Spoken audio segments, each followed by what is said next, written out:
It's said that the best things in life are free, so if you really want some free skincare, just hit up any man with a healthy diet.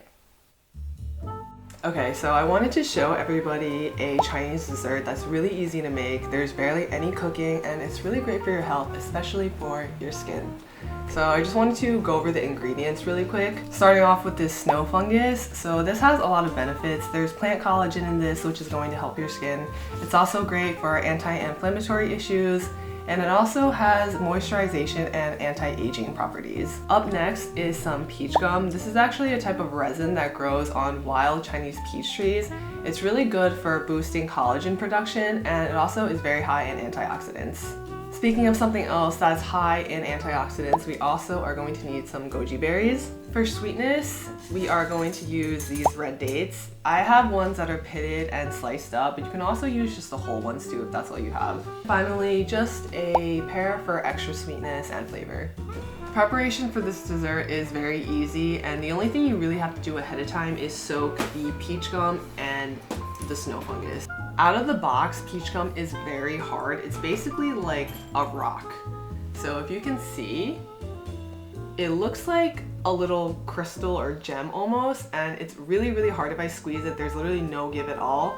And what you're gonna wanna do is soak this for at least 8 hours. I typically just soak it overnight, and that way it's ready to go in the morning and I don't really have to do anything with it. But this is about 30 grams, and it's pretty much like a full handful. I am using a little extra today in this just because I want that little extra bit more of collagen. But this is what it looks like after it's been soaking overnight. It gets really big and plump, and the texture now, if you can see, is a lot squishier. I don't know if you can see that, but it's basically like jello and it's really jiggly. So after you've soaked it overnight, you're going to want to gently wash it. Because they grow on trees, there's gonna be some impurities and pieces of bark and like debris and stuff. So you're just going to gently wash it and remove these little black spots. The other thing that you have to soak overnight is the snow fungus. And this fungus doesn't actually have to be soaked overnight. I think the minimum is probably around 3 or 4 hours if you're using room temperature water, or if you're in a rush, you can put boiling water over it for 10 minutes. I just did it overnight when I soaked the peach gum, so it was one less step I had to do. But this is what it looks like after it's been soaking overnight. So this is before and this is after. It's also very squishy and jiggly, and the texture of this is very crunchy. It's almost kind of like if plant had cartilage. That's what the texture is kind of like. After this has soaked overnight, you're just going to want to do the same thing. So just gently rinse it with some water, and then after that, we're just gonna chop this into tiny pieces and set it aside.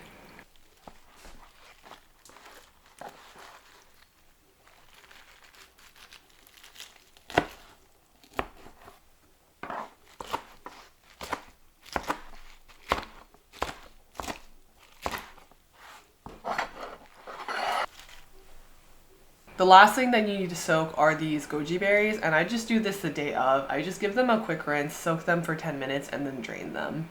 For the jujube dates, I'm using ones that are sliced and pitted because it's a lot more convenient.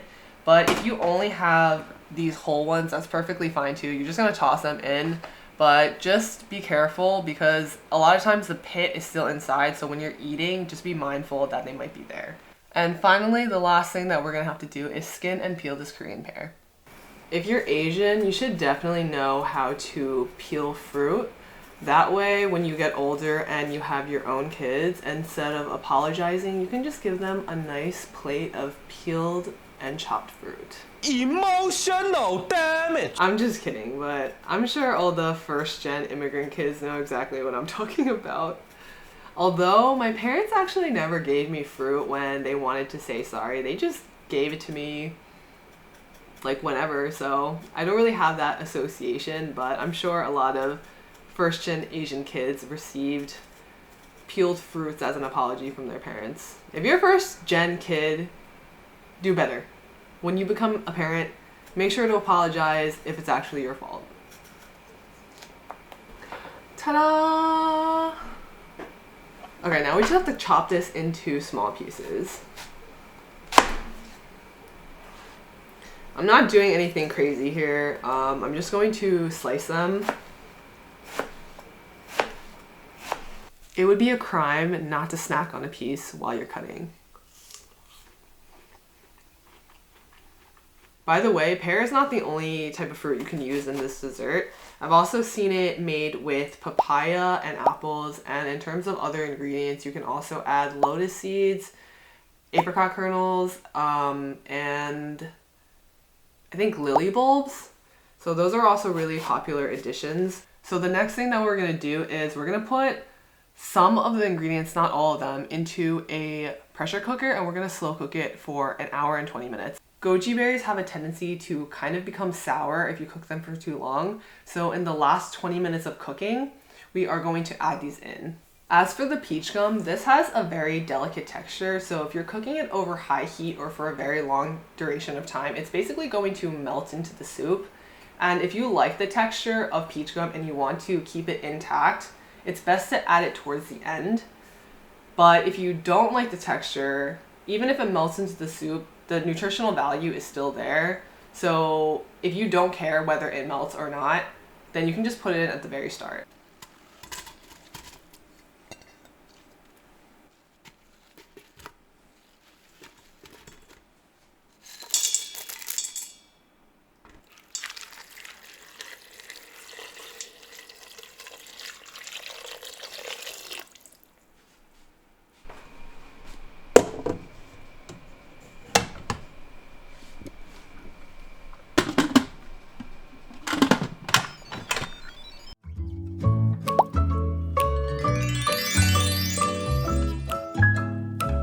Okay, so I know nobody asked for this, but since we are on the topic of having nice skin, I thought I would show everyone what my current skincare routine is. I just want to preface this segment too by saying that one, I'm not a professional dermatologist. These are just the products that I like to use. And number two, if you want healthy and nice radiant skin, you need to be mindful of what you're putting inside your body. So if you're not putting good things into your body, it's not going to matter what you put on top of it. If you want nice skin, you want to nourish from the inside out, not the outside in. So that was my little advice to you. Not that I have like super great skin or anything, but seriously, if you want to take care of your skin, definitely take care of your body first. So step one for me is this oil cleanser. It's from DHC. This is a pretty popular product. And I really like using oil cleansers because I feel like it gets my face a lot cleaner than if I were just to use a face wash. The theory behind using an oil-based cleanser is just that oil and oil mix easily, but water and oil don't. So if you are cleaning first with an oil-based cleanser, it's going to basically get off all the oil first before you go in with a face wash. For my face wash, I use this one from Cosrx. It's the Advanced Nail Mucin Gel Cleanser. And I really like this one because it's very gentle on my skin. It has a little bit of kind of like a jelly-like texture, but it's not too thick and it just feels really gentle, and I have sensitive skin, so I find that this is a really good product for that. So after face wash, I usually do toner or essence. This is a vitamin C toner from this brand called Haba, and this is a mugwort essence from the brand I'm from, and I go back and forth between these. So if one day I'm using this one, then the next day I'll use that one, and then the day after that I'll switch back to this. So I use it alternatively. I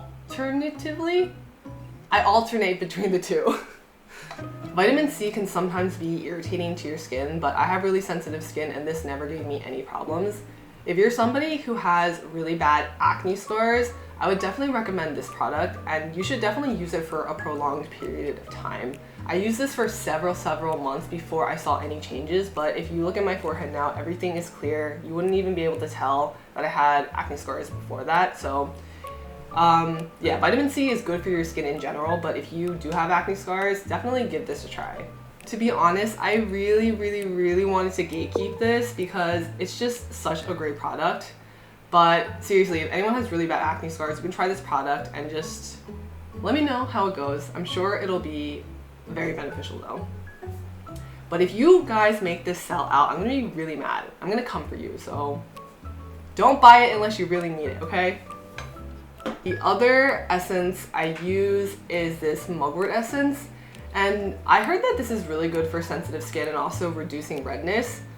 To be honest, I'm not really sure if it does anything for my skin, just because I don't currently have too many blemishes, and I'm not trying to flex or anything, but it's just that my skin is fairly clear, so it's kind of hard to see when things are like working, if that makes sense. But the one thing I do like about this is that it has like this really nice subtle herbaceous smell. So even though I don't know if it's doing anything for my skin, it does smell really nice. So yeah, but I mean, everyone raves about this, so I'm sure there are plenty of benefits. So I keep it in my lineup, even though sometimes I don't really know if it's doing anything. After essence and toner, I use a serum, and this one is the Advanced Snail 96 Mucin Power Essence from CosRX. This is another product that I swear by, and it's really great for skin repair and irritation. Back in 2024 in September, I visited California, and I remember one day we were out in the sun for a pretty long time, and when I came back to the hotel, I noticed that I had some sunburn in this area, and it was pretty mild, but it was definitely red and it hurt a little bit. And at the time, I had this as a small bottle. It came in like a little gift set that my friend gave me, and this is before I even purchased a full-size bottle. But I applied this onto my sunburn, and within like an hour or so, all the redness completely went away, and my skin just felt so much more hydrated and less irritated. I definitely recommend this product. The texture is like very slimy, as you would expect snail mucin to be, but seriously, if you have any issues with like irritation or redness, this will really suit that. So after serum, I usually use a retinol if I have one. This is just a sample since I don't have a full-size bottle. I use retinol after my serum just because I have sensitive skin, and sometimes retinol can be irritating to my skin. So I find that if I layer some products on first and then put the retinol on, it reduces the irritation. I know that I might not be getting like the full benefit of the retinol by not putting it on earlier in the process, but for me, I just like to be safe and not irritate my skin more than it needs to be, which is why I put it towards the end. So if you have sensitive skin, you can also do that.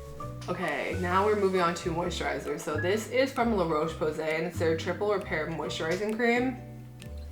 The reason I got this was because I tried it at my friend's house, and the next day I woke up, my skin felt really hydrated and moisturized, so I decided to get a bottle myself.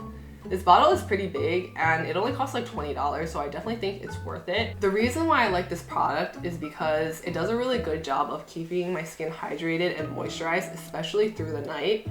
When I wake up, usually my skin is very dehydrated, and this cream is like very emollient, and I would say it's slightly on the thicker side. Like there's definitely moisturizers that are thinner than this, and when I put this on, I can feel that it's on my face, but it's not to the point where it's uncomfortable. And also because my skin gets so dry at night, I need something a little bit thicker that is going to hold up while I sleep. So that's why I really like this one. Finally, we have this lavender, it's called like squalene, I think, from the same brand as the vitamin C. I really like their oils because they're very neutral and they're really good for sensitive skin. And I don't always use an oil in the summertime, but in the winter I really need it because of how dry my skin gets. And what I do is I just apply like 1 drop of this and just rub it on my hands and then put it on my face. And using this really locks in all the moisture from all the previous products. And when I wake up, because I had this oil on my face, I feel like my face is much more moisturized than it would be if I didn't use this. Okay, so the pressure cooker just beeped and I have to put in the last 2 ingredients, but that was it for this random little skincare segment. I hope you enjoyed that and try some of these products. Let me know if you do, but let's continue making this dessert.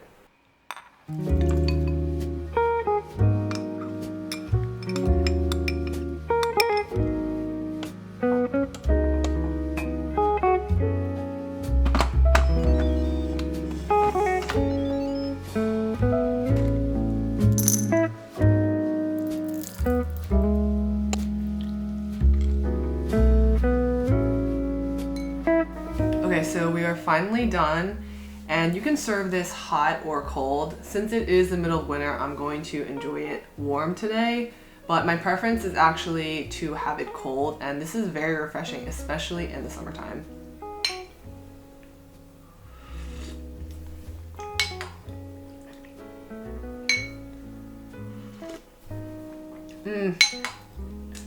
I did put a little bit too much sugar, so I'm gonna add a little bit more of the soup.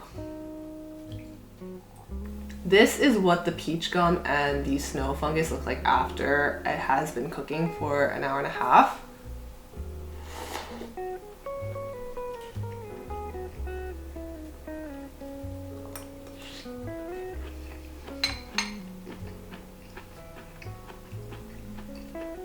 I don't know if you heard that, but the snow fungus is still kind of crunchy. I actually personally like the snow fungus to be softer and silkier. If you cook it for longer, usually what happens is the snow fungus will get more of this like silky, almost like gelatin-like texture, but you have to cook it for way longer than I did, and I'm too impatient, so I just am having it as it is right now. So if anyone is actually gonna try this, definitely cook it longer if you want a softer texture. So this is what the peach gum looks like after cooking it for about 20 or 30 minutes. As you can see, it's still intact, and it's got this like very chewy, like slippery texture. It's kind of hard to describe, to be honest. And my assumption is that if you've never tried peach gum before, you probably won't like that texture. I don't really think it's for everybody, especially if you're not used to it. It's worth it to try it at least, and if you don't like it, like I said, you can always just put it in at the very beginning and just like let it melt into the soup.